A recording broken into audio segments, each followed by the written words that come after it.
Good evening, friends.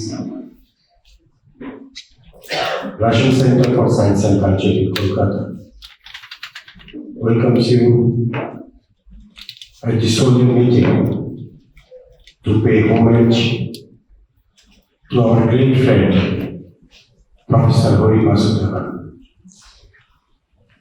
Professor Vasudevan needs no introduction to you.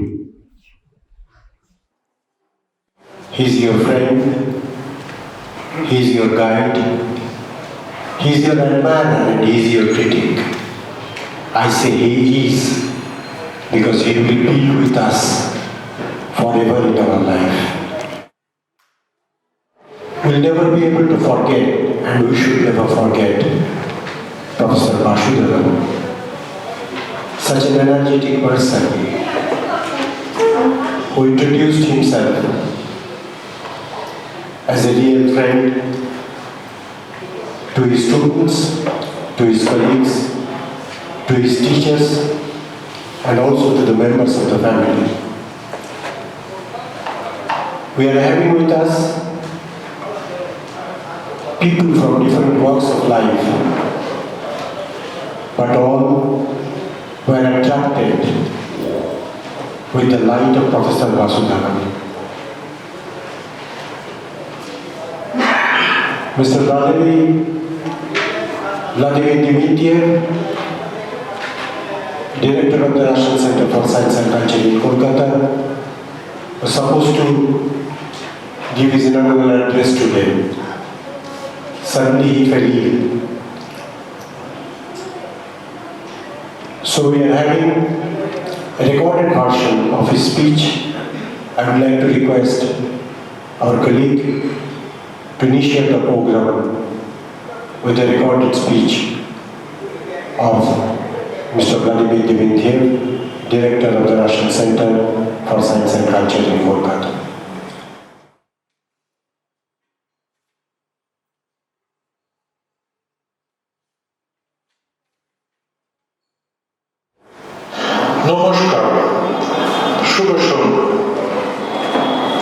Respected Professor Guha-Thakurta, ladies and gentlemen, dear friends, on behalf of Gorky Sadan, the Russian Center for Science and Culture, Kolkata, I heartily welcome all of you. We have decided to organize a meeting dedicated to the memory of Dr. Vasudevan, who was a worthy son of India and big friend of Russia. I met Dr. Vasudevan approximately 7 years ago, when I worked as the director of Russian Center for Science and Culture in Mumbai. At that time, he tried to find one book dedicated to the Russian merchant and traveler Afanasii Nikitin, who visited India in 1470, 30 years earlier Vasco da Gama landed in India. Dr. Vasudevan told me that he visited a lot of libraries in Kolkata, New Delhi, Pune, etc., but nowhere could find this book. When I, 12 years ago, arrived to India, to our city Mumbai, I saw that library was closed, no single book were on inventory, and 15,000 books were piled up in the attic. We cleaned, glued, put the entire books in order, book by book.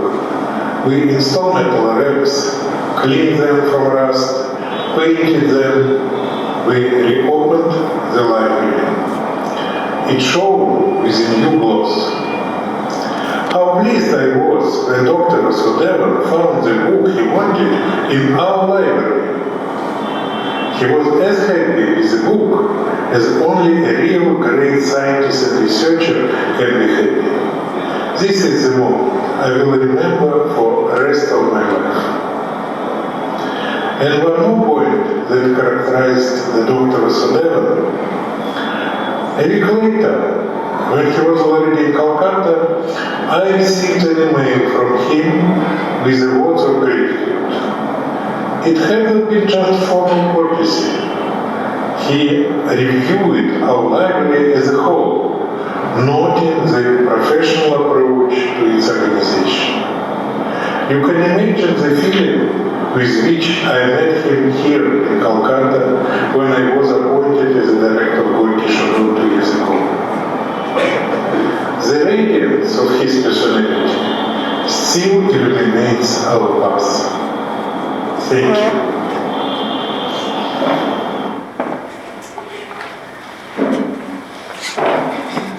I would now like to request Professor Tapati Guha-Thakurta to release the new website in commemoration of Professor Vasudevan. Just take the occasion to thank, in that order of sequence, Bharati Motilal, who first approached me many months after we lost Hari about screening this film. He took it forward. I thank Goutam Babu, Madhubi, Hari's team, Suchandana, Porikhi, Shabdadipa, and of course my old friend Joyce, who was also one of Hari's first PhD students. They really put today's program together, so I thought I'd like to thank them. Without them, this would not have taken place. The website was the idea of my brother, Guha-Thakurta. As a journalist, as a freelance journalist, he has a very active website, especially because he belongs to the far away from the mainstream media. So his website is where most of his writings are. So he said, Hari's writings are so wide and so scattered, why don't we begin the initiative? So Dada's not here today, but he really took that initiative. After that, I must say, I got to know more of Hari over the last few months as I put together many things over here. There's much more to add here. So I'd like to dedicate this website as a gift to Hari and to all of you. On the occasion of his birthday, Hari's birthday was on 15th February. He would have been only 69 years old. And the reason I'm saying only is Hari defied age, his energy, his will to work, and his joy of life was such that I could never think of Hari as somebody old and aging. And I think the only way he disappeared is that nobody saw him sick. So that's an amazing way to go. You just disappear and everybody remembers you as a person walking faster than anybody else, working harder than anybody else, having so much energy to move from ORF in Newtown to around, and that's the impression he left even with me and my daughter. So it's, while we are all stunned, I think Hari did not want to leave, but maybe one has to leave the world. You leave as a working person, and the way everybody remembers you is of a person full of life and energy, and that's the way I hope this website will keep him amongst us.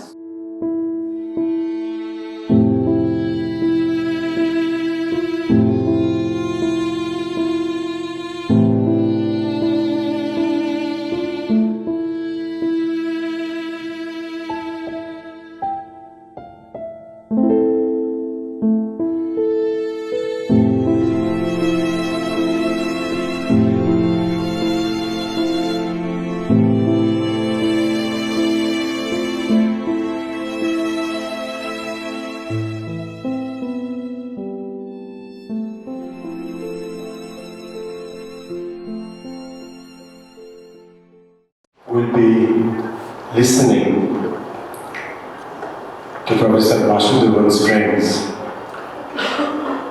and I would like to request Dr. Suranjan, Vice-Chancellor of Jadavpur University, to speak at a memorial meeting for Hari Vasudevan, who was a friend, colleague, and an unalloyed well-wisher, is utterly painful distressing and difficult.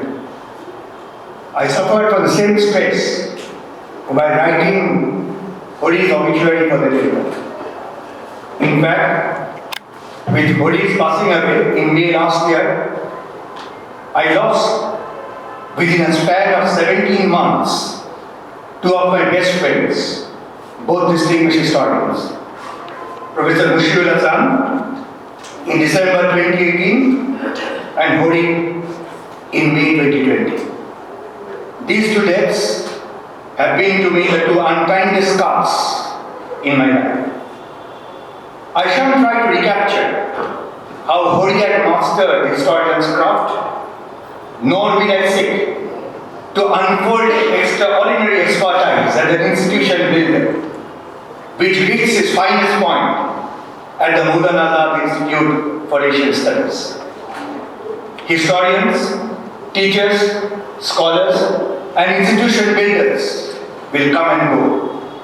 But what is becoming increasingly rare today is humanism and broad-mindedness, which, as I said, had the full flowering in Hori's personality, disposition, and temperament. And I'll take a few moments to touch upon these aspects which made Hori such a unique personality. Hori joined the Calcutta University the same year I completed my master's.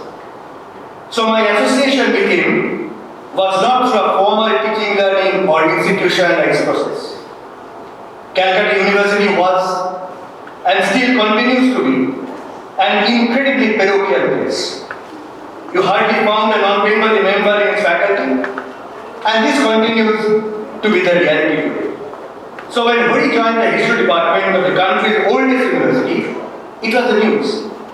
During those days, I, along with many of my classmates who were thinking of joining the teaching profession, perhaps wrongly, used to frequent the teachers' common room in Ashutosh building, looking for a research supervisor and groping for a research topic. During one such visit, I got introduced by a senior teacher of ours to Hori as I quote, the new and certainly the youngest member of the faculty, unquote. Hori suggested we go to the coffee house to carry on the conversation. And that became the starting point of 4 decades of comradeship. There was no turning point, there was no turning back until the cord was suddenly cut by the cruel hand of death in May 2020. Even during the week before Hori was hospitalized, in the midst of the lockdown, we had long telephonic conversations on various contemporary issues, including his 2 recent articles, one on post-corona China and the other that Tapu referred to. And we were texting each other, and Tapu will bear me out, while Hori could not get a bed in the first hospital he was taken to, and was being taken to a second hospital. And Jawhar is here. Without him, Hori would not have even got the bed in the second hospital. As I recollect my fond memories of loyalty and support that I received from Hori, I am reminded of Shakespeare's immortal lines, and I quote, "A friend is one that knows you as you are, understands where you have been, accepts what you have become, and still gently allows you to grow," unquote. Hori would accept me as I was, be tolerant and yet persuasive, and in the end generated in me a sense of confidence. He had a remarkable ability to make you think broadly and widely, but gradually he would make you tread along a fruitful path. I had many such occasions. Hori had the rare quality of being able to work with his colleagues in a collective spirit, which made them repose trust and faith in him. As a true friend, he was there when you needed to talk on professional or personal matters, or simply to laugh, but at the same time, he would walk in when the rest of the world walked out. As I said, it was these qualities which enabled Hori to become a successful teacher, a much sought after research supervisor, an institution builder, and someone upon whom you could rely if you were taking a new initiative.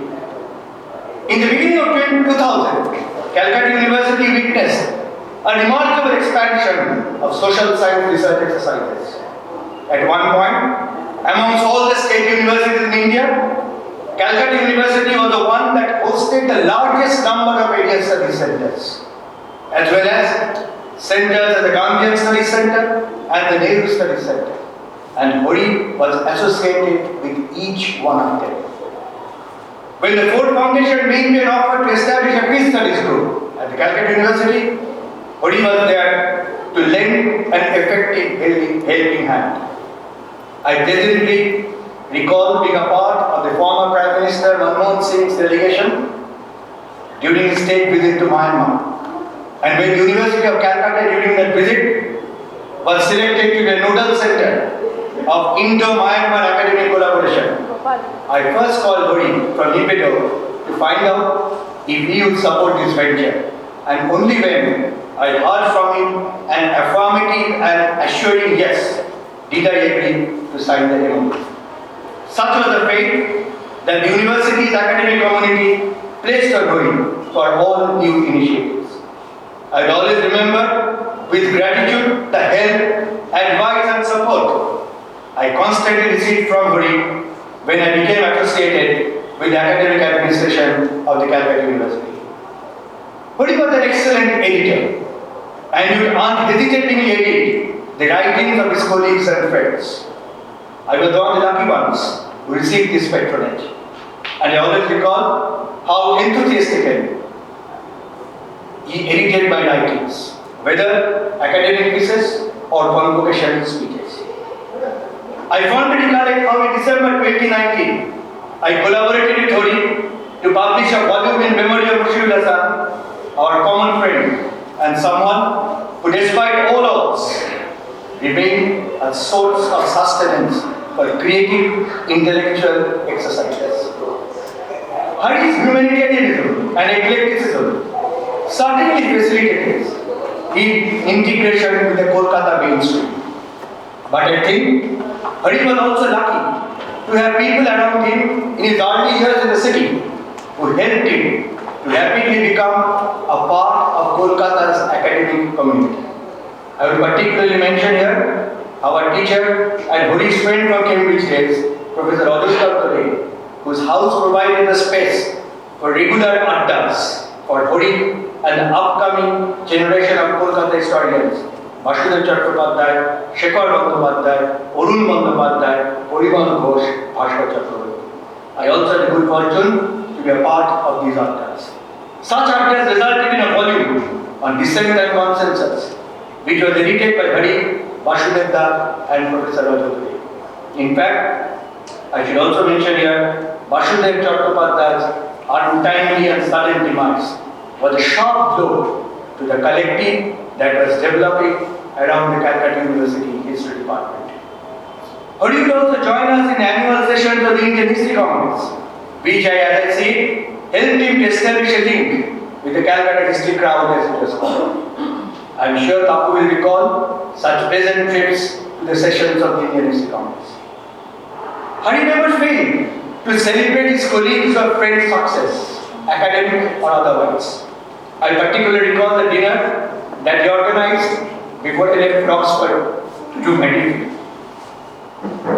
But he was never supportive of my move to join Jadavpur University, although he did ultimately appreciate the compulsions that were made behind this move. But he was also an incredibly enjoyable, informative and affectionate travel companion, especially while on overseas trips. He would advise us on what best to eat, what to wear, which sites to visit and whom to meet. Whenever we travel abroad together, I will inevitably fall back on his advice in selecting gifts for my family, especially for my daughter. I found Hori at his best as a guide during our visits to Moscow and Tashkent. He knew the two cities so intimately. My last foreign trip with him was to Kunming in China, and that was after I had to leave Calcutta University and join Jadavpur University. I shall always cherish that last overseas trip together. Like for many in this room, And the absence of Hori has been an irreparable personal loss for me. All three members of my family, myself, my wife, who incidentally was a student of Hori, will miss the warmth and humor that Hori brought to us. We will miss his comforting advice and assistance. My daughter will miss forever the cakes and scones that a Hori uncle would always bring whenever he came to our house. Hori would never fail to come to see my daughter's Christmas tree. But that will never happen again. In fact, this year my daughter did not even have a Christmas tree. A great connoisseur of food, Hori would share his special recipes and tell us about Kolkata's new eateries, as well as those which lie hidden in obscure parts of the city, but serve excellent, especially South Indian dishes. I never knew there was a good South Indian restaurant opposite the Quest Mall until he took me there. I never knew somehow about some of the Chinese eateries, obscure Chinese eateries in the Chinatown, unless he took me there. I should also particularly miss discussing with him the pleasures of British social life, to which both of us had been exposed. We'd always repent the wonderful parklands that we had in England. We'd always repent the cultural shows to which we had been exposed in England. We would always recollect the wonderful steaks that we had in England. So, Hori was a constant companion who would remind us, and me of course, about the pleasures of British social life to which we have been exposed. Friends, time is certainly the best healer, and perhaps time will enable us to absorb the rude shock of Hori's passing. A true friend cannot certainly be replaced, but he can be remembered.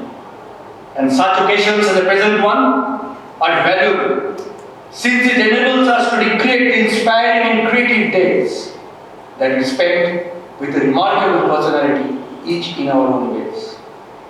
Such occasions should also encourage us to enrich the legacy that Hori had left behind, the legacy of broad-mindedness, the legacy of toleration, the legacy of creativity, the legacy of humanity, the legacy of team spirit, and the legacy of willingness to help others in times of need. Only then will our tribute to Hori become fruitful. And here I am reminded of a quote from a famous American writer, and I quote, "Sweet is the memory of distant friends, like the mellow rays of the departing sun. It falls tenderly, yet sadly on the heart," unquote. But let me have the solace of a Hebrew proverb, and I quote, "Say not in grief he is no more, but in thankfulness he was," unquote. Mourning the loss of his dear one, Mahatma Gandhi has similarly remarked, and I quote, "There are no goodbyes for us. Wherever you are, you will always be in heart," unquote. And surely, this is my feeling, and the feeling of the house as we remember our dear friend Hori, who should not have been taken away from us so suddenly and so soon. Thank you very much indeed.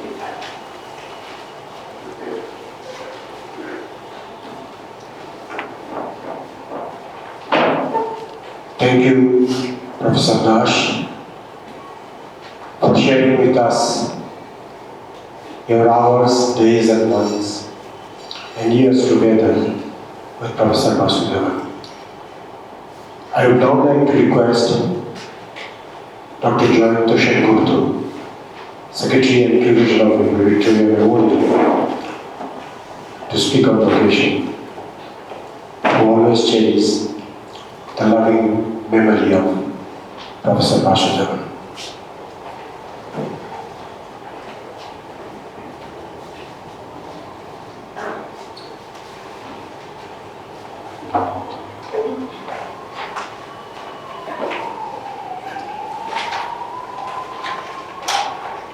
Tapati, Vinadini, and all my teachers, friends, colleagues and others present here. It's now more than 9 months, but it's still difficult for me to reconcile with the world without Hari. I'm of course not unique when I say that Hari was a special person in my life, because I know it for a fact that he touched many more lives in many more ways than he would give himself credit for. And yet he was a special person, all right. When I came to Presidency College from a Mufassir town, I was looking around among my teachers for a father figure, a master moshai rather than a professor, which I found in Ajay Babu, Professor Ajay Banerjee, whose gentle mentoring was critically important in my rite of passage from a shy and diffident country bumpkin to a normal or regular, in quotes, guy who could blend in. 3 years later, when I started on my MA in the University of Calcutta, among all my teachers, Hari initially seemed from the outside to be the unlikeliest to bond with socially, the farthest removed from Ajay Babu. He was a handsome and dapper man with a French-cut beard who looked erudite and classy and spoke with a clipped British accent that became for me a template back then about how the English language should be spoken.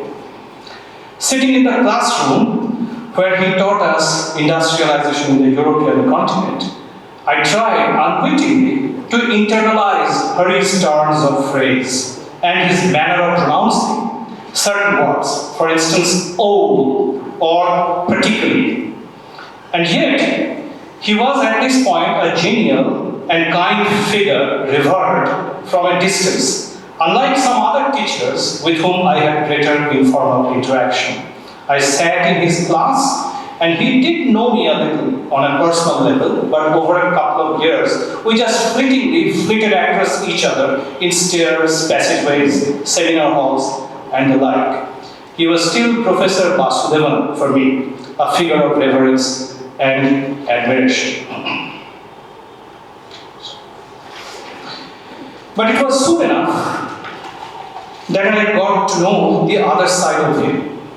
As a research scholar, I dropped by in the Hajra Law College campus of the History Department of the University of Calcutta fairly often, especially since I was dating my future wife, Aparajita, Hari's student and present here this evening. On one of these afternoons, as I strolled into the department, it was Hari, of all persons, who stopped me in my tracks. With a twinkle in his eyes and a wide, knowing mark on his face, asking, "Hey, listen, what brings you here now? Shouldn't you be working in the National Library or something?" I mumbled something and he laughed it off, giving me an encouraging pat on my back. That was a moment when we seemed to strike up a secret bond. And for the first time, this guy called Professor Vasudevan suddenly transformed into a friend like her, who I realized had many more things under his watch than the teetering fortunes of the Soviet Union. Over the subsequent 3 decades, Hari shaped up as somebody personally invested in my career development and general well-being, a mentor whom I came to love. And love is a word I use advisedly here, and it's a word I wouldn't use for any of my other teachers, many of whom I admire and respect deeply. For each of my subsequent visits to the Department of History, I would sit for a few minutes with Hari while he would offer me tea and cookies from a jar he kept with him. We would chat mostly about my career and scholarly trainings in South Asian and European history, but also engage in some pretty murky but always good-natured transcontinental academic gossip.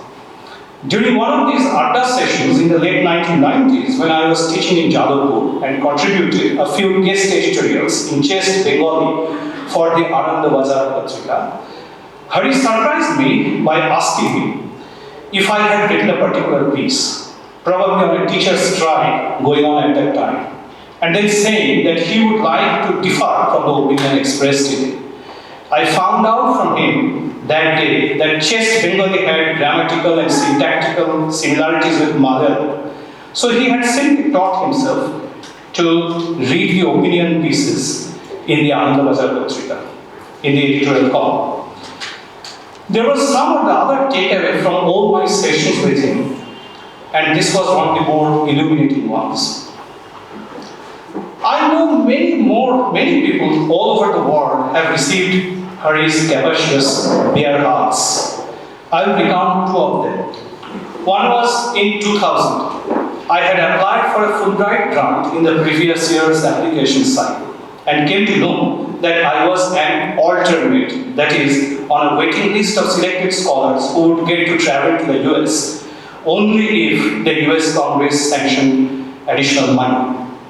Since this was uncertain, I applied again in the following year's cycle with the same proposal but with stronger letters of support from my referees, including Hari, and from the US universities that had offered me affiliation. However, a few weeks later, a deeply frustrated sounding Hari called me to break the news that my application, a project of transnational intellectual history on India in the American imagination, had been shot down by two very senior selectors, both from a literature background, on the ground that historians should not do this kind of a project. For both Hari and me, this was a weird and disturbing standpoint, because not only did this fly in the face of all conversations on interdisciplinarity, but it also trashed a project proposal that had already been sort of pre-selected in the previous year. I was crestfallen, but a few days later, I had a phone call from the program officer in Delhi to say that my alternate status for the previous year was now being upgraded to a regular status because additional funding had come in. The letter duly arrived, and the first thing I did was to take it to Hari and show him. He stood up, and I received the full minute-long bear hug with some very earnest pats on my back. And then he broke away and said something I still remember vividly. He said, "Jayanta, since you were rejected in the present, you went back into the past and got yourself selected. Listen, only historians can do that. Remember that." And I have done that, as I am sure Hari knows. The second was almost 15 years later, after the passing of my doctoral supervisor, Jadavpur. Hari had taken it upon himself to keep a candle constantly burning under my chair with exhortations that I should turn my dissertation into a book as soon as possible. Around 2014, I was sitting in the Delhi airport waiting for my flight back to Kolkata and reading the page proofs of my book on my laptop. With the title page open on my screen, I received a telltale tap on my shoulder, and I turned to see a beaming Hari, who had seen me, sneaked up to me from the back, and had seen my laptop screen with the cover page. I stood up too, and then there was that full 1 minute long bear hug again, with rapid pats on the back. Only no words were exchanged this time, because none were needed. In the meantime, there have been other occasions, many other occasions, when I had received those taps on my shoulder. Most notably once in Fleury's, where he caught me having tea and cakes with the whole family. And then again, in the bakery shop, Mrs. Magpie, when he caught Aparajita and me having afternoon tea and smilingly revealed that he had come to buy a particular type of cupcakes that his beloved Amma loved. On both occasions, he wore the same expression of glee that you see in somebody catching a diabetic in a candy store. Just like the one he had worn the first time he had caught me coming to the Harsha Law College campus to meet my would-be wife. He was that kind of a person, a scholar with a fearless ability to connect disparate things and plot them against the big picture. A teacher who gave his students boundless freedom in the world of knowledge for them to flap their wings in.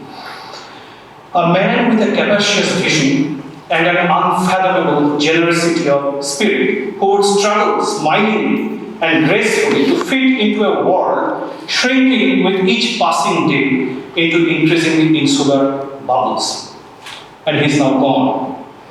We will miss the bear hugs and the pats on the back. We'll miss the unadulterated feeling of joy that comes from the acknowledgement from somebody you absolutely adore that you have done something good. But Hari's memory and legacy are too big to be tarnished by lamentation. So we need to celebrate his life and legacy. But how best to do this? I don't know. One of my favorite quotations is from Albert Einstein, and it's on the subject of education. When he was asked a few years before his death what he understood by education, Einstein said, "When you have grown old and you have forgotten everything you were ever taught in the classroom, what is left behind is your education." Well, Hari is gone now, and I have grown old and I have forgotten, and not all of it, but almost everything he taught me in the classroom.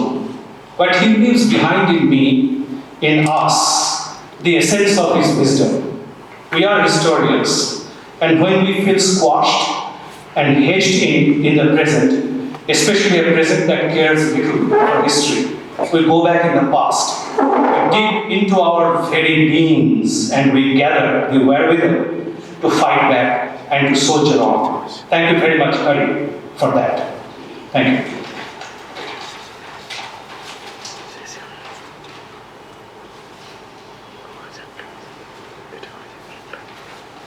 Thank you, Dr. Chatterjee, for sharing with us the wonderful chapter of your life with Hari Vasudevan, who was your teacher and who was your mentor, who was your colleague.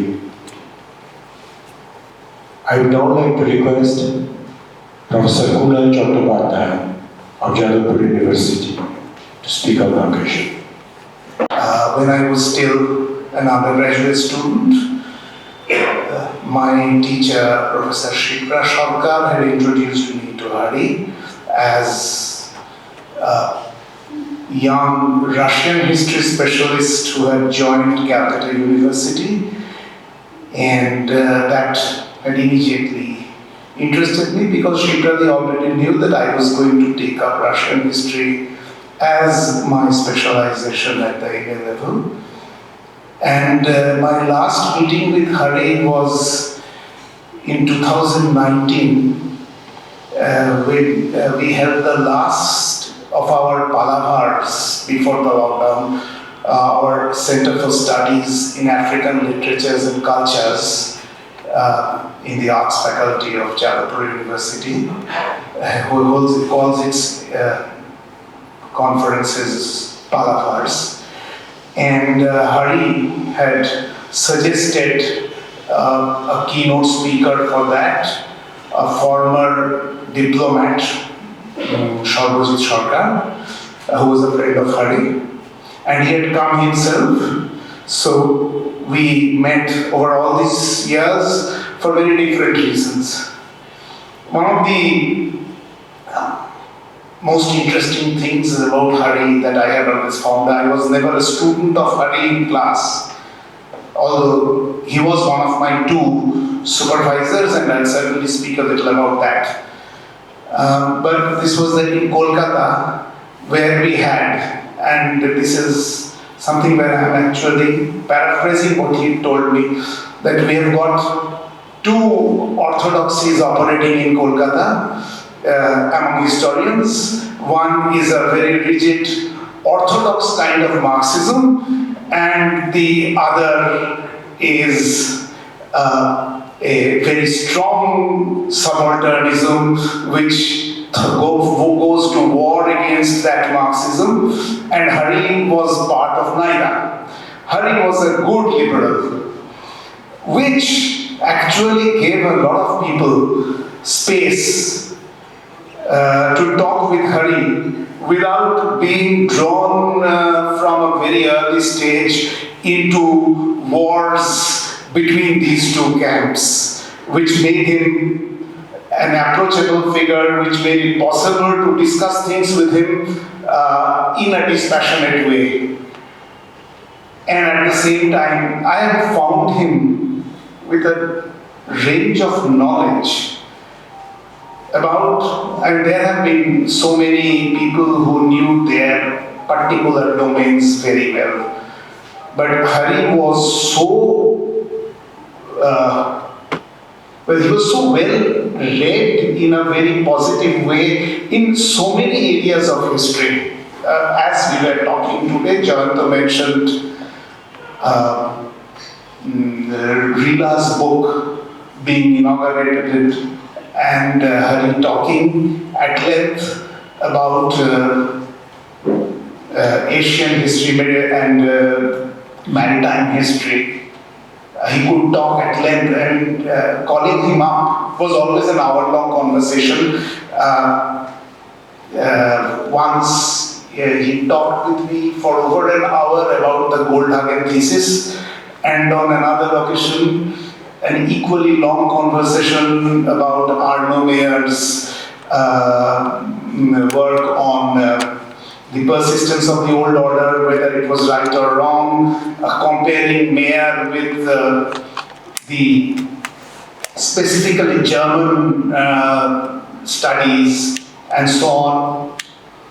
And he would be always talking about not only books written in English, but about in several European languages. For people like me, because I did Russian history, I had to learn some amount of Russian, but it's something that I would do with the dictionary and stuff like that. Hari was always an amazing person who could talk in so many languages, read so many languages, speak so fluently in Russian, which is what made it possible for him to be one of those selected to go to Moscow to look at the material as the Soviet Union was unraveling and to follow it up with his work on Afanasii Nikitin, his work on Indo-Russian relations. But if I want to talk a little bit about Hari and Hari's influence on me, one would have to talk about Hari's patience with me. I was working on Marxism and the agrarian question from the Communist Manifesto to the Russian Revolution from 1982 to 1991. And 1982 to 1991. And Shiprati and Hari were my two supervisors. And my slowness in learning German, getting hold of Kautsky's Agrarfrage and all this was making it all an extremely slow process. I didn't know when I was going to finish. When Professor Buddhadev Bhattacharya asked me to write an article on Trotsky for a Trotsky issue of Society and Change that he was bringing out, and my first draft was a handwritten 250 pages, which obviously couldn't be published.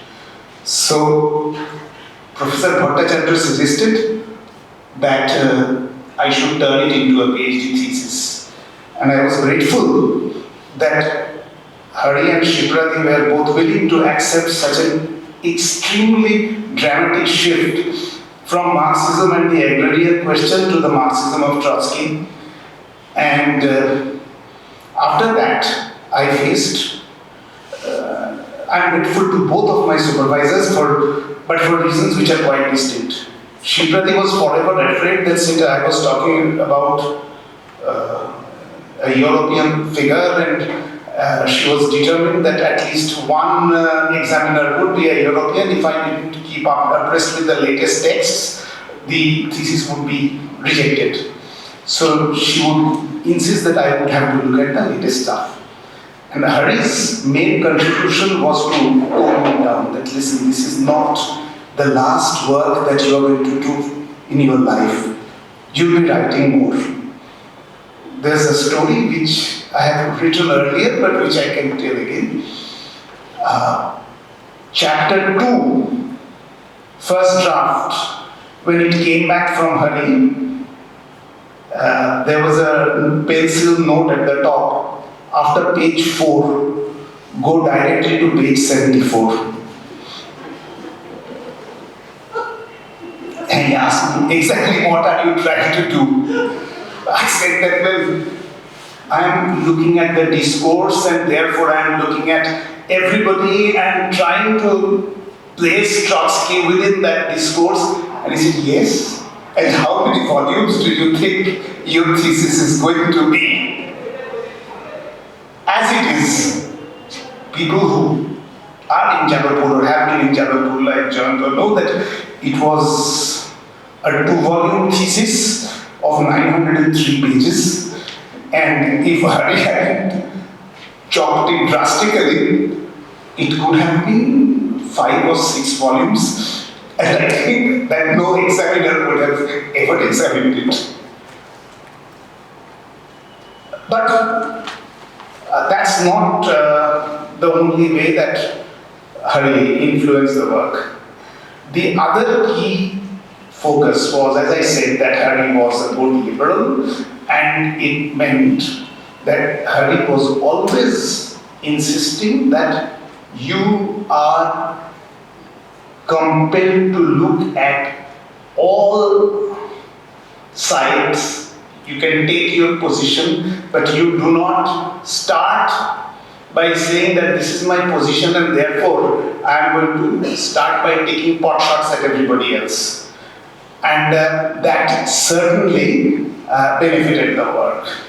It was still very aggressive, mainly against other Marxists, which is what Marxists most of the time do, but nonetheless, he did temper it.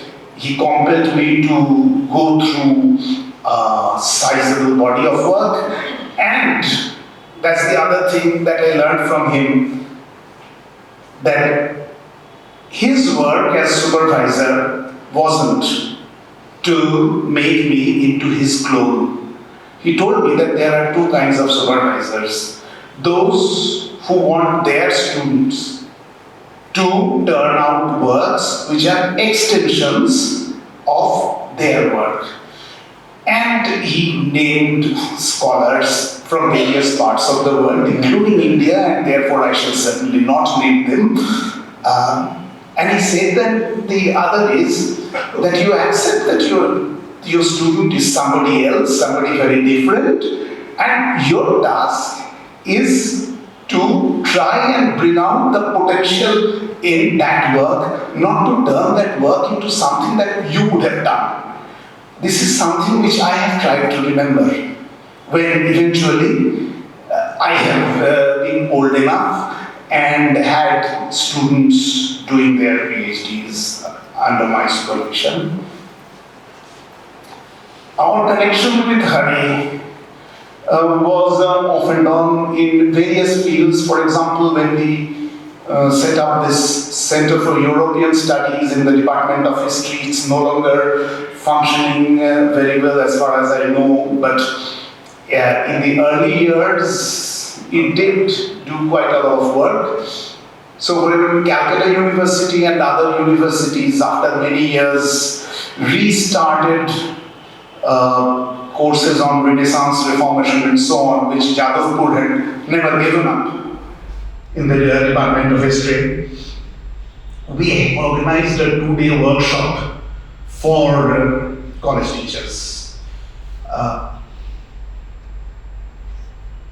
Hari came for that, and one of our colleagues, Rila Mukherjee, had written a textbook in both Bangla and English on that course, and Hari inaugurated the book, talked about it, and you could see that Hari had actually gone through the entire book. He wasn't doing a sort of quick scan and giving a 5-minute talk and going out. Hari was also associated from the very first Palavar with the Center for Studies in African Literatures and Cultures when Ipshita Chandra invited Hari because of Hari's own interest in Africa. And in the last Palavar, although he'd come mainly because Sharbojit Babu was speaking and so on, when he listened to some of the papers on African plays, he was very interested and he talked about his days in Kenya and the kind of performances that he'd seen, including by the nationalists who were then, of course, he was there at the time roughly, as far as I remember, of the transfer of power. So this was also something that I didn't know, the extent of his knowledge about African culture, because in between, the CSALC hadn't had much connection with Hari. And at that point, we talked about the possibility of Hari actually giving a keynote in the next Palabar. I said, okay, 2020 we'll hold the next Palabar. Of course, 2020 there was no question of anything. So we had very fruitful, I personally had very fruitful exchanges with Hari, and I have learned a lot of things from Hari. We have also always agreed to differ. I'm reminded of something, and Tapati, you might find it worthwhile, examining business standard as well, because as the Soviet Union was collapsing in 1990-91, Hari and I were both invited to write repeatedly on Soviet and Russian affairs by C.P. Kuruvilla for business standards. So that's another paper for which he must have written at least a dozen articles, especially on the nationalities, why the Soviet Union was breaking up. As far as I remember, that was one thing on which he wrote one article. I'm not sure whether that was in Business Standard or in Telegraph, where. But so 1990, 91, 92, this was also a period when he had written quite a bit. And I could talk a lot about Hari and our associations, but just one more thing. One of the things, institutions with which I had been associated in the past was the Paschim Banga Itihas Sangshad, set up to carry out serious scholarly work in Bangla, something which used to be thought impossible, that if you are working in Bangla, then you are doing poorer quality work because you can't write in English. So the Itihas Sangshad invited Hari to deliver the sectional president's address for countries other than India in the Jadavpur session. That was something like the 5th or the 6th session of the Itihas Sangshad. And Hari obliged. Obviously, that was something which he did in English. It was, I think, translated by somebody or the other. But he kept up this association with Itihas Sangshad, and my last encounter with Hari in Itihas Sangshad, that was of course a year where Hari and I constantly kept bumping with each other along with a few others. The small group of Kolkata-based Russian and Soviet history specialists. Hari, myself, Shoma, Shobhanlal Dattagupta to a certain extent. We were in several seminars in 2070s, all speaking in the same seminars. One where Hari chaired my talk was the Itihas Sangshad seminar in, I think, it was inaugurated and the keynote was given by Professor Suranjan. And then we had 2 sessions. One session was chaired by Hari, where amongst others I talked about 100 years of historiography, and Hari took, as usual, minute notes and started in his summing up, pointed to things which could have been mentioned, which weren't, and so on. For example, Hari had always been a much greater admirer of Getty and Kotkin and others. I was looking at the website just today, and there's this article, I think it's a review in the Statesman, where Hari has a very favorable review of Kotkin's work on Magnitogorsk. So we had differences over that. He talked about it as much as you can in a chair's speech. The point being that Hari was keeping abreast of what he was doing, what others were doing, even in fields which were only marginally connected, and he would be able to relate it to what you were talking about. So this is something that I have benefited from, and Hari is somebody I will always remember, not just because he was a supervisor, but for the warmth, the friendliness that he brought to every conversation that we have had. As Jayanta was talking about, we have all had occasional bad patches and things, and at least twice, Hari was the first person from whom I got the bad news, and he was very upset to know that he was the first person to give me that bad news. So when I changed to the Department of Comparative Literature, and I called him up, he said, well, at least this time you applied for it and you got it. So what you're hearing from me is good news and not bad news. So we had a good relationship. I can't say that it was like Jayanta's. Ours was more, because he wasn't a direct teacher, I didn't have that kind of an association. But it was always a very warm relationship, and it's something that I will always keep in my heart.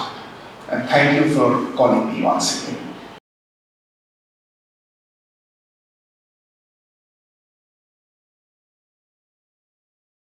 Thank you, Professor Chattopadhyay, for sharing the days with Professor Vasudevan. I would now like to request Mr. Jawhar to speak on the occasion. I wasn't fully prepared, so I guess you have to put up with my rambling. I have not got over the date when Tapati rang me up from somewhere saying that Hari has corona, and they were battling for a hospital desperately. But I think we tried Apollo. Apollo didn't have a bed, so the next best was where he went down. I'm not sure which decision was good or bad, but I just can't get over the fact that he went, he suffered, and he left. It happened all of a sudden, and this will remain with us because that was the first major twist with reality. Our first time we really faced that COVID and Corona were not exercises that one read in the papers, but something very real. I have lost 5 classmates since then, 4 classmates since then, and all 1952, and since Hari was 1952 also, I guess I put him in that category. Now, I have no exact recollection when I met him. You see, it all began when I sat for the exam, and I had some urgent need to get married.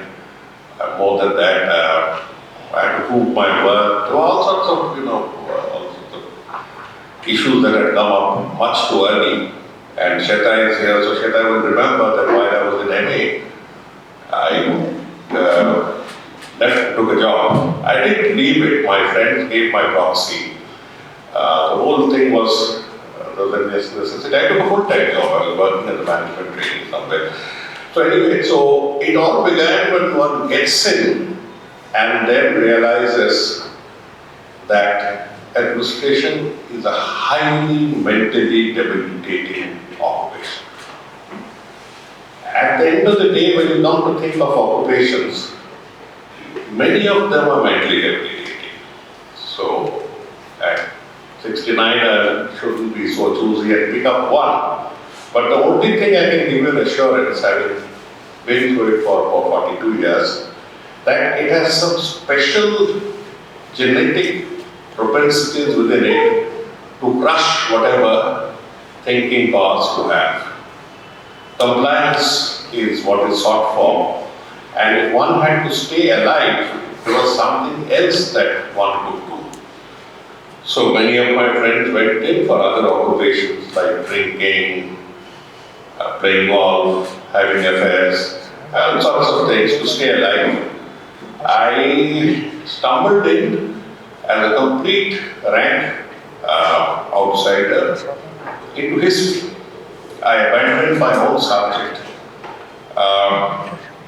with no box altogether and moved on to history, and that is where I met very interesting people. Many of them are in this room. I met very erudite people, but where Hari stands out is his breadth of knowledge. His variety of subjects on which one could talk to him.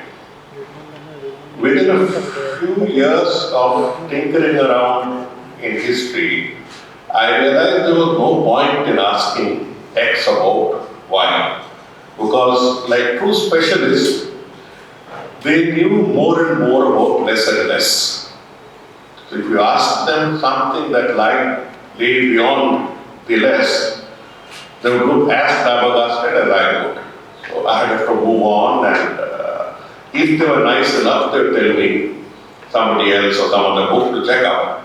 So the limitations of the expertise was quite annoying to someone who was desperately looking for some amount of reinforcement into ideas. There I found there were about half a dozen people, half a dozen professors who were refreshingly different. You could pick up the phone and keep badgering them. Hari, of course, returned this compliment a few years later. When we worked together, I was Secretary Culture and he was Director of Archives. And he had that awfully Calcutta habit of digging up 9 o'clock, not realizing that by 9 we were supposed to be in office. And that's about the time when they get up here. I've worked here for half my life, so that's about the time when they're sort of warming up, and many of them would like to go to the market after that, and then maybe consider writing. So he hit it up and he would give me a call at 9 and said, "Hello," I said, "Hari, will you please get off tonight?" "Oh, I just wanted to find out." I said, "Hari, I don't want to talk to you." So he could call like that. We had to sort it out. And 9 o'clock is not the best time. But then for teachers, post-11 is also not the best of time. So we had to find some time. He remained accessible. And there were 2 bits of information that I can convey to you today as a tramp moving around in the domain of history. Number 1, his students had a very high opinion of him. This is not what is true in all cases. That I can assure you, because since I navigate between generations, I come to know from people who, it's not no fault of the teacher that this opinion comes up. It's a question of his style, her style, that's all. So people would take Hari to be his students, his research scholars were all very, very profuse that Hari was accessible, Hari was helpful, genuinely helpful, not giving just that minimum response enough to get out of this encounter. Generally, that was one. And number two, it's a profession that's delightful because everybody snipes at everybody. In this profession, I mean, it happens in the IAS as well, don't worry, but not with that intensity. Not with that intensity. Maybe the sniping happens because the rewards are so low. And maybe since the IAS has a much bigger field, and if you spend more time sniping, you will have less time for servility and games. So I think they make their trade-offs at various points. But here, why I raise this issue is that Hari was one of the very few people no one spoke ill about. No one spoke ill about. That is a quality in itself. He was affable, not that he didn't lose his temper, he did. Not that he would not give it back, he did. But at the end of it, people realized that he had no malice in him. He had no malice and he had no extraterritorial ambitions. So both these combined to make him a very good friend. In Delhi, where I had to spend about half my service career, he was extremely highly rated, very well rated. There again, because you are staying there, you come to know of valuations, opinions, acknowledgements. He was very highly rated, number one. Not only among scholars of Jamia and other places among the history community, but he was very highly well rated. But within the bureaucracy of the foreign service, which I can assure you is more than the bureaucracy, there Hari was accepted without sneer. The problem with my diplomat friends is once they get in, they start sneering at the rest of the world. And their diplomacy sort of falls off like a Corona mask. So there you find that Hari's rating was very high, especially in East European affairs. We had one division that used to look after Soviet Union and East Europe, and that is now I think 6 or 7 of them now, and not very logically divided. But Hari was in constant demand that he would come up with. So he was an acknowledged resource person to the Ministry of External Affairs, which calls for immense skills, because half the time he was polyglotly to oversight legals on the other side of the desk. There, Hari kept on his work. He was rated not because he had once studied East Europe, Russia and East Europe. He was rated because he was up to date. He was up to date and he was analytical. And C, he was not biased. Not biased. These three qualities made him stand up. And many a time I have to hijack him and go in before the MEA mandarins. And he had missed his lunch and missed his food and all that. Occasionally, within the limitations of our 6-pay commission scales, we could give some compensation. And Hari was a different self altogether when he was in IISc. There was another Hari, and I wish all his classes were held in IISc. So he was normally affable, and he turned out to be superbly affable when he was in the Indian International Center, Hari. So he was equally comfortable in Delhi and Calcutta, which is a quality that many people don't have. Many people don't have. Many of my bureaucrat friends take the morning and evening flight not because they get up early, because they don't even want to spend an evening there. They're so morbidly scared or morbidly averse to death. Same happens with scholars as well, who go there, complete their work, do their knockings, make their visitations, find their prospects, and are rushed back. He was pretty comfortable there, so I think he was born there. So this comfort that Hari had in Delhi, Calcutta, and many other places is a facet of a quality, is a facet that's worth emulating, worth poking. I have taken a lot of your time, but before ending, I must tell you that the most precious memory that I have of Hari remains bottled in a bottle. In the sense that he was going to China as part of Mackay's, which was one of the areas where I had to also stumble in as chairman for some time. But anyway, but I was there, and Hari was going to China, and we talked of various prospects, things and all that, and let it at that. When he came back, he actually brought a bottle of Mautai. Mautai is so strong a drink that if you take a cup, more than 2 cupfuls, the capfuls of it, you're likely to go on that side. It's such a strong one. It's stimulating when the Chinese have it in bucket loads. So he got it, and when I went to buy it, the same drink, I found it was outrageously expensive. Outrageously expensive, and I came back and looked at the bottle that Hari gave me with renewed respect. That the fellow spent so much out of his pocket expenses which hardly covered anything, and got me that bottle.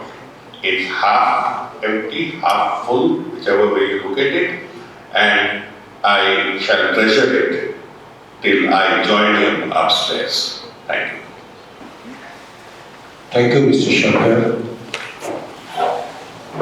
To throw some light on the unknown chapters of Hari's easy walk in the world of bureaucracy and with the students. We are having with us Suchandana Chattopadhyay, who has the rich experience of working with Professor Hari Vasudevan at the Mackay's. Let us listen to her. I feel privileged to join you all here on the occasion of this memorial meeting dedicated to Professor Vasudevan, whom I always call Sir. I'm sorry, I tend to get a bit emotional when I feel the loss of Sir a lot here. Anyway, since my previous speakers and my teachers, my seniors have spoken so much about him, their association with him, I too am a little bit tempted to speak about my association with Sir for 4 decades. I mean, it all began in the late 1980s when I was, during my university days, when he used to take our European history classes. And somehow, I just felt that, it was always there, that, the way he had taken the lectures, the way he used to sum up and write on the board, it was always a special attraction. But I was not sure whether I would go in for Russian history or Eurasian history. At that point of time, you are a bit in a state of flux. I was also attracted to do my specialization in German history. So whether it would be which course I would be taking up in my MPhil days, I was not very sure. But this much I knew, I would be in Calcutta University to be amongst my teachers. We used to call them Ponchoratro. All of them, Suranjan Babu, Bhashkarda, Rudrangshu and Professor Hari Vasudevan and Porivaldan, they were all of them. So we were very fortunate to be part of that. So, Calcutta University History Department is where I belong always, and for Professor Vasudevan, I mean, he has been my teacher, my mentor, my PhD supervisor, my dissertation guide in my MPhil, and subsequently when he came to joined as director of the Kolkata Institute, I think I had, it was full circle because my association was. I could see that, how I was gradually metamorphosing from a student to a doctoral student to a postdoctoral researcher, and in every path and every walk of life, it was Professor Hari Vasudevan. Sir was always there. And to talk of little, just 2 or 3 instances where, which are very personal ones, because we used to live in Salt Lake in CE block. Sir, Tapati, Little Mridalani, also just 2-3 blocks away, this side of the bazaar, C bazaar, that side of the C bazaar. We in the same block, and when I was doing my MPhil dissertation, it was, Sir used to give those long lectures at night, and so it was raining. My parents used to be a bit worried because I had to take that path back home. Sir used to call my father and say, "Don't worry, Mr. Chatterjee, I will reach your daughter home," and which he did. So that care, that responsibility, that thing was always there in the Sir, and which was, never gone. And in various instances of when I was doing my PhD, started my PhD, and at that point of time, I was also associated with Molana Institute, and I had to do a project there. I was working on Tajikistan, and Sir asked me, "What made you work on Tajikistan? What attracted you to that place?" That place is up in flames. It's in civil war. So then I had to then we had this little discussion about why Tajikistan, because the emirate of Bukhara was the common factor. So this was Eastern Begdoms, Western Begdoms, and he used to listen, and then used to share and all that kind of things. So it was always there, and when I was taking this field trip I got the ICSSR grant for a month and a half, and I was traveling, and I was expecting with my daughter was about to be born. Unfortunately, it had turned up at that point of time, and I was 6 months pregnant. So it was just aghast. You saying you're going to travel at this stage? And I said, "Sir, I have to, and with all your good wishes, and the doctors have given me a go, so I'm going." So that kind of thing, it was always there. It was personal, it was academic, it was, always there. That comfort level was always there with Sir. And since we are here, and a lot of things have already been shared, and I am here to share my, my experiences of working with him as researcher in Central Asian Studies at the Maulana Azad Institute, when he joined as director in 2007. It was completely a different, it was a different time, because those 5 years of his directorship, the Institute had breathed a new life. Area studies programs had just, as I said, and breathed a new life. If we know this there, he would also share with me about South and Southeast Asia issue, and we have all been, bumping each other in various conferences in our institute and in various talks and gatherings. So, when Sir being there had been a completely different, had been a completely different thing. And with Gorky Sadan particularly, whenever it came to, organizing conferences or seminars, Sir and I will always think that, because this was the place. In fact, I just remembered not about a year and a half back, we had this just one day exhibition here about the India-Russia diplomatic relations commemorating the 17th anniversary. So Sir was there talking, giving a brief lecture. I think about 40 photographs were put up here, and he was taking his time. How many? More than that? Yeah, and then he had selected that, and I remember he had come from the Calcutta University taking his classes, and I had rushed. He had asked me to come, and as usual I was late. He was on time, so he was arranging all those photographs with the captions, putting up all of it here, and then and that one evening had turned completely different, because it was the exhibition, the captions, the way he was explaining, the film that documentary that was being shown. So this was a place where we all could relate to. And I did my Russian language classes here because that also once again because of Professor Vasudevan, because he had told that if you are going to go in for Eurasian studies, Russian is, you have to learn the language and you have to go to English. And that is how I began here, and Madhuri was my teacher. And I'm so fortunate to have all of them because it was always a team effort. When we were doing some research, when I was into a research problem or something, it was always my discussions with Professor Vasudevan, Madhuri, Purubidi. So it was always a team thing. That is something which I really miss because initiative always came from you, sir. To come to talk about the delegation visit to Siberia, Ulan-Ude. That was in the year 2009 when on Year of India in Russia, when it was an institutional event that the delegation of academicians, artists from Kolkata, Delhi and Mumbai traveled to Moscow and Ulan-Ude. Unlike most diplomatic visits, this delegation visit intended to explore possibilities of interaction and exchange between India and Russia in the realm of history, art and culture.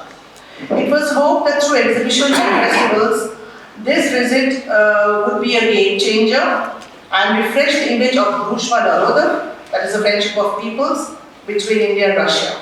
It was Sir who always emphasized a different, they have to be a different entry point when you examine bilateral exchanges. He emphasized the relevance of a broader outreach program exploring Buryatia as a link in the chain of cultural and diplomatic relations between India and Russia from the past to the present. Buryatia, as he explained to us when the concept note was being written out, is one of the northernmost points of the penetration of Tibetan Buddhism. The area has close links with Mongolia. A local monastic order was powerful for several centuries here. The order had major links with Tibet and the Himalayan region generally, and a regular exchange used to exist until Soviet times between the local Buddhists and South Asia. This link has been revitalized since 1991, and many from the local monasteries or Datsangs visit India. According to some, the northern reach of Buddhism that regained prominence in the revivalist discourses in post-Soviet Eurasia deserved attention. The Buddhist dispensation and the Buddhist landscape in the Himalayan belt, as well as in the Asiatic Russia and Mongolia, needed to be studied together under one canvas. Besides Buddhist monastic tradition, Buddhist art and architecture, the role of individuals and institutions create an understanding of the interactive Buddhist space in totality. With this objective, the delegation visit to Ulan-Ude, where a number of Buddhist academic institutions and art museums and Tibetologists are based, was conceived of. And a little bit about how this was planned and how we moved on the journey. It's just about a 5-day visit, but it's interesting from the point of view because the surroundings of Lake Baikal and based on the living traditions of Buddhism, this was the focus of the visit. It was a fascinating subject that Sir had thought of, and it was supported by the Ministry of Culture and Ministry of External Affairs of the Government of India. The Embassy of India in Moscow and the Indian Consulate in Vladivostok took in interest in this project. And the principal collaborator was the Institute of Buddhist Mongolian Tibetan Studies, IMT, in Ulan-Ude. The components of this visit were the following: an art exhibition entitled Buddhist Culture and Practice in the Himalayan Region, a roundtable on Buddhist culture and practice in India and Russia, Comparative Perspectives, and a seminar, Asiatic Russia, Migrations, Regions and Regionalism. I would like to narrate the travel account briefly. Perhaps that would be interesting for this audience, and to also give a sense of how Sir had planned that delegation visit. The first stop was Moscow, where the Indian team was taken to the Indian embassy, where we were greeted by the director of the Jawhar Cultural Center, Dr. Manish Prabha. He is a good friend of Sir, And he had asked me before we set off to prepare a list of new books on Russia and Central Asia, because it would be very difficult to buy those books even if you went to Biblioglobus or in the Russian Academy of Sciences publishing division to lug it with us and go to London. So he said that you just leave the list of books that is needed by the institute, or for your own research, or for Anita would like to work on on the international affairs. Just give the list to Manish. So I did that, and he would procure the books and send them through diplomatic mail to India, which he did. And in less than 6 months, the books were there at the Mohanazar Institute. And at the embassy, sir also organized our meeting with Professor Tatiana Shomyan, who is a good friend of both sir and Professor Gurubiroy, and she headed and she was a senior scholar at the Institute for Oriental Languages, and a very renowned exponent of Tibet and Tibetan affairs. And so we got her research inputs on Indo-Russian relations at, because she visited us for a very short while. Later in the afternoon, we also met Ambassador Prabhat Shukla, who interacted with us and put us in touch with various persons in the diplomatic channel that was helpful for us during our visit. Later in the afternoon, we left for our Jadavpur airport, from where we boarded the S7 flight to Ulan-Ude. A clean 5+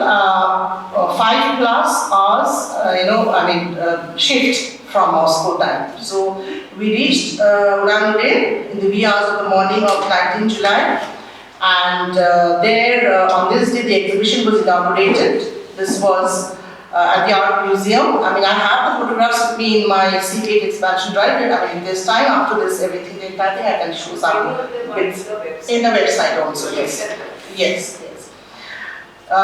So this exhibition featured the photographic work of Delhi-based photographer Kunal regarding the monasteries in the Himalaya region, and 8-ish photographs of Buddhist monasteries of Ladakh, Lahul Spiti, Innor, and Western Tibet were shown here, and subsequently this exhibition moved to other parts of, moved to Kaldikia, to Tuba, and then it was brought back to Delhi, where in the IGNC, I think about 2 weeks it was shown, the exhibition even in the travel, the region. So, and the round table was held after the inaugural of the exhibition, and the Burят and the Indian participants discussed the state of Tibetan Buddhism, past and present, and the links between the different regions of Asia in which Buddhism has been influential.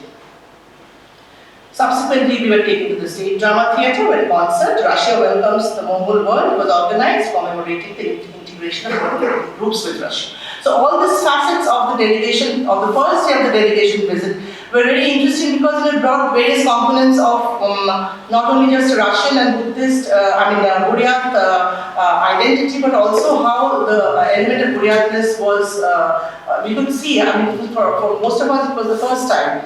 And Sir was putting this interesting anecdote as to, putting this interesting, this details as to how this entire, the working of this Asiatic Russia, and how this was, this area, what is this region, how this is, it works out, what was the kind of Soviet order, how that crumbled, everything, that continued throughout we had these little talks at the end of the day in the hotel, in the lobby, and then we used to discuss these things. And then the international seminar, the venue was in a resort in Lake Baikal. It was called Enhanu, and the themes that we discussed were migration policies, migration swings, regionalism, and regional experiments. And then with Sir's interest, we went to 2 monasteries. The monastery visit as a component of the delegation visit. The monastery of Rinpoche Baksha. Is a huge statue of Buddha there with Buddhist symbols and images of the Avalokiteshvara. And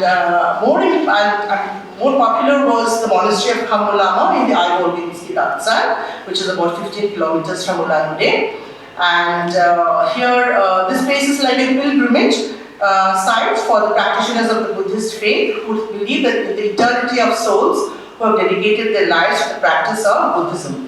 Khamulama, Buryat Buddhist monk, is god to the Buddhists. He went into hiding in 1927, and was considered to be forgotten for 50 years. He was revived from a cave in a meditative posture in the 1980s. According to Buryat nationalists and believers, the Lama is still alive. And then we moved on. The next day and a half, we experienced the Buryat way of life. We went on a way back from Enhalu. We saw the shamanist practices of the healing of the mind, body and soul, where water and also vodka was sprinkled to the holy spirits. It was a shamanist ritual in this part of Siberia. Then the place itself had a very indigenous character. A Mongol element was very much prominent. We all met at Mongol Ger, which is the tent or the youth or the Ger as it's called, which is a wooden framework hoisted on a large wooden platform with spokes resembling that of the rays of the sun to tie up the structure with felt cover and ropes. Decorations were there naturally colored paints were used, low wooden chairs, and Professor Vasudevan and Professor Bazarov, the respective directors of both the institutes, were engaged in they went into a completely different mode because both of them sang traditional folk songs, Sir of Russia and Professor Bazarov of Korea. Professor Bazarov was a trained throat singer, a musical band also performed their two-headed instrument. It is called Morin Khur, and Sir went into examining, asking them how it is performed, how it is played, etc. So it was a very memorable meeting with both partners, promising cultural and academic collaboration in the forthcoming years. And a memorandum of understanding was signed by both the directors, and till Sir was there at that institute in 2012, there was a renewal of the MOU whereby there would be an expansion, there was a promise of expansion of the collaboration and publication of research monographs and comparison of Tibetan Buddhism and other styles of Buddhism. And what Sir always, what is interesting about our seminars, Eurasia seminars at the Institute, was that he always had tried to show that for the broader outreach, he wanted that exhibitions, expeditions should be part of the entire, at least it should be included within the concept also. In the future, however you plan it, you should try to go ahead with it. Because you are the young scholars, you always used to say you have to continue this immigration program from Calcutta and take it beyond. You just not leave it there. So at the Rabindranath Tagore Cultural Center, in collaboration with the IMT, there was an exhibition of photographs on the northern reach of Buddhism in 2010. This same exhibition was showed in 2011, I think, in the International Center. Then part of it was showcased, was taken to the University of Mumbai, Center for Eurasian Studies, and on the occasion of the centenary of the Russian Revolution and the diplomatic relations between 70th anniversary of diplomatic relations between India and Russia, an exhibition of photographs was held in the International Center in 2017, October. I think so, October 2017, and Gorky Sadan, a part of it in 2019. So, through all these initiatives, through all these academic engagements, Sir continues to leave a permanent impact in our minds and definitely for me.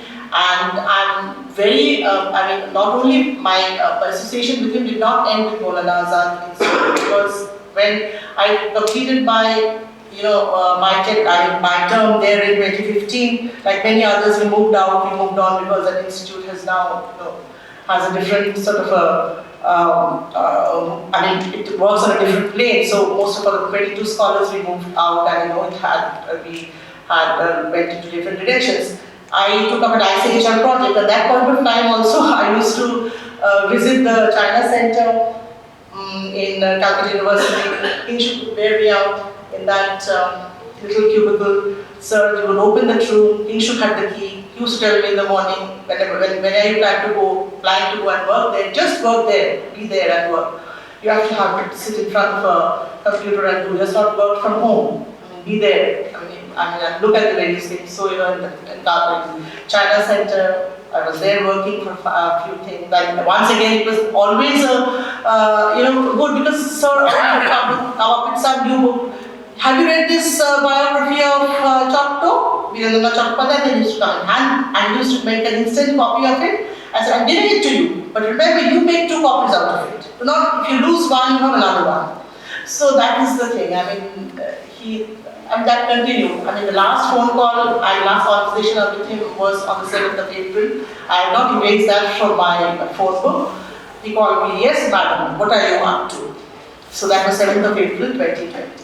My last conversation with Sir, who has been my mentor throughout my life. Thank you. Thank you, Mr. Chattopadhyay,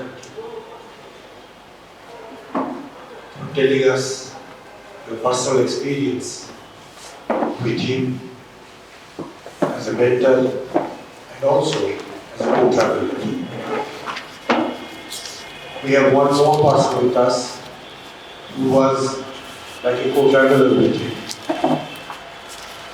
His name is Professor Chattopadhyay, Associate Professor of the Department of History of the University of Kolkata.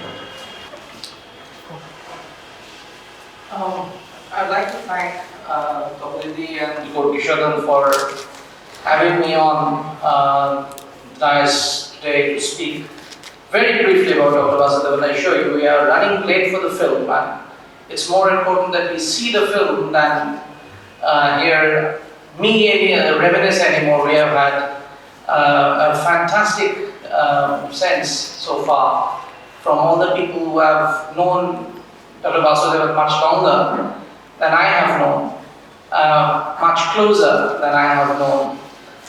So I would not really speak very long. I will just be very brief. Because if I were to start telling you about my exchanges with him, you would never reach the film. We spoke from east to west, north to south. We probably never spoke about the penguins and the piranhas, but just about everything else. There was really nothing in our personal and professional lives that we didn't share. He had friends who were closer than I ever was. I don't think I had anyone much closer than that I had with him. I consider it a privilege to have been that close to him.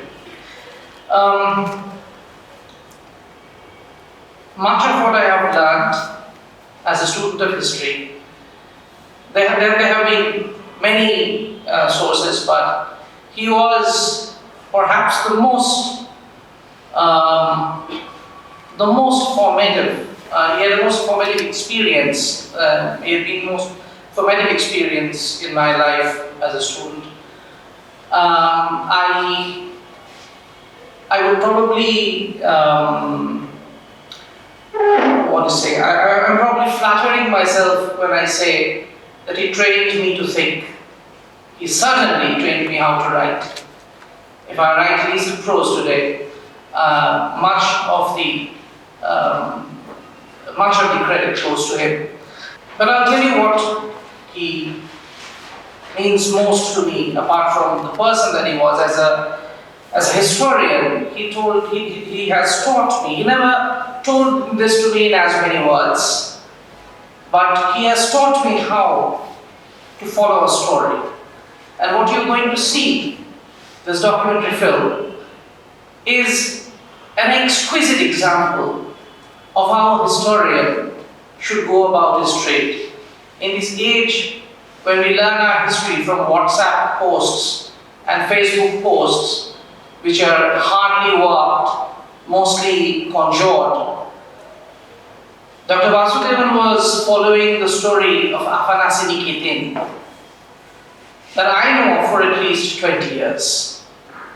He mentioned following Afanasii Nikitin from the time he was working on Tver, the city that Nikitin comes from, and the difficulties in finding out about Nikitin. The first time he triggered my imagination in this direction was when he was presenting a paper on Nikitin at the India International Center. That was long before I joined the university.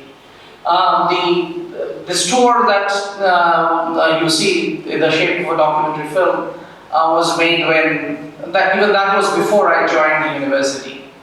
The book came sometime around 2014-16, that time period when I was briefly out of the Calcutta University.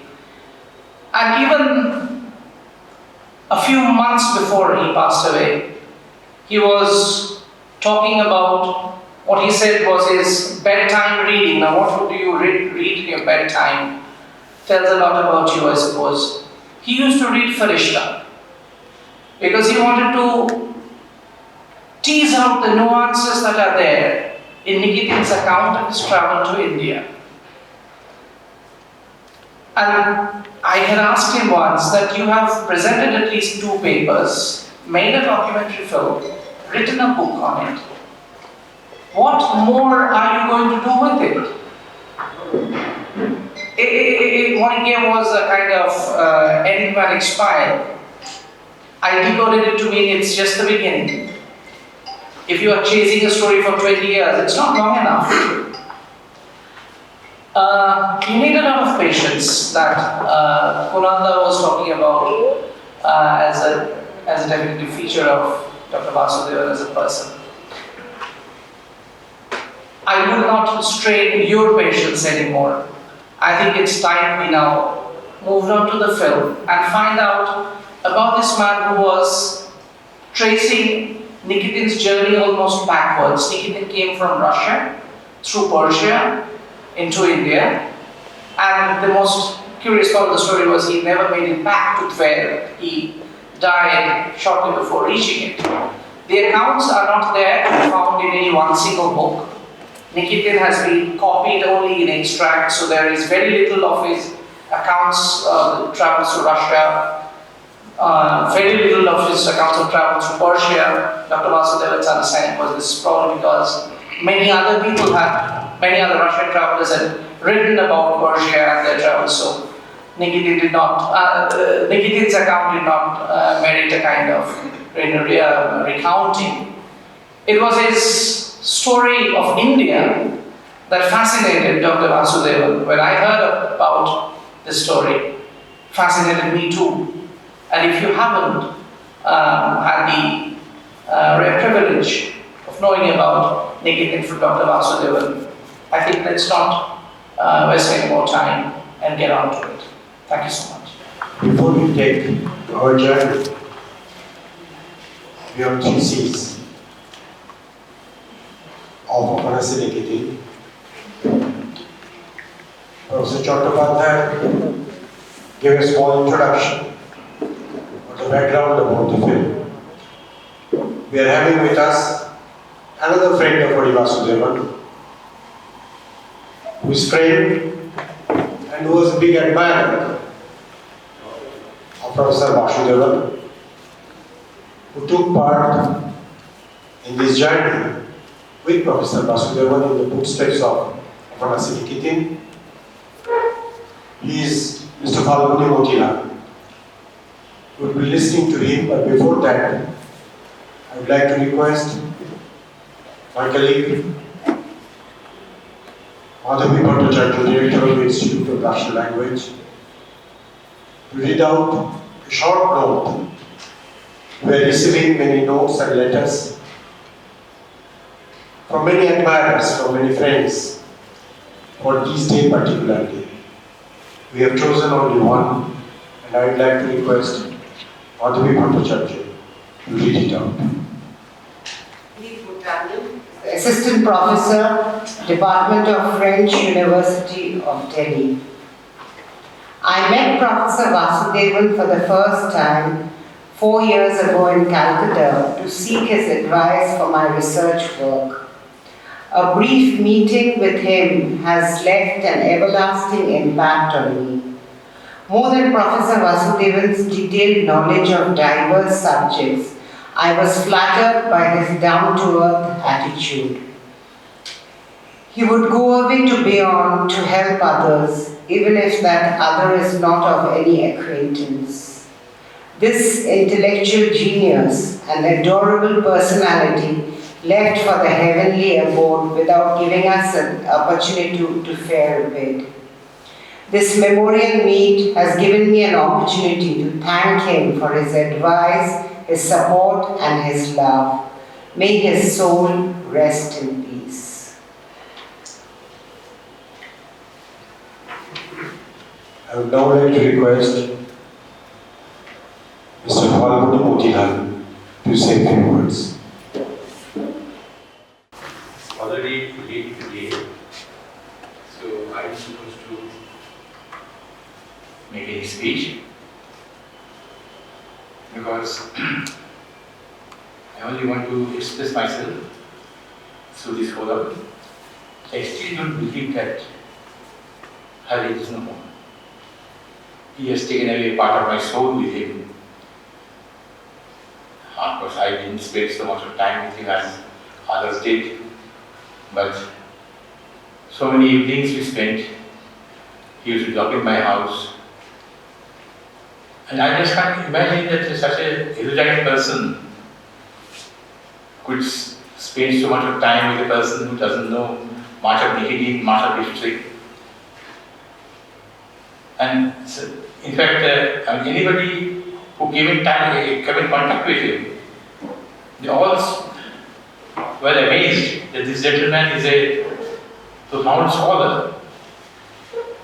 But let me not go through it again once again. I have many stories about Hari, and particularly this particular expedition also. But only I only want to mention one small thing, that we started a discussion of making a film on Nikitin in a train journey from Delhi to Calcutta. He was chaperoning his in-laws to Calcutta, and he said that why don't you make a film and make an expedition? I said, most welcome. By the time, but where do I get the money from? But by the time we got to the Howrah station, all the plans, everything was ready, and that was ready. Okay, I wish that I think that you will enjoy the film. Thank you very much.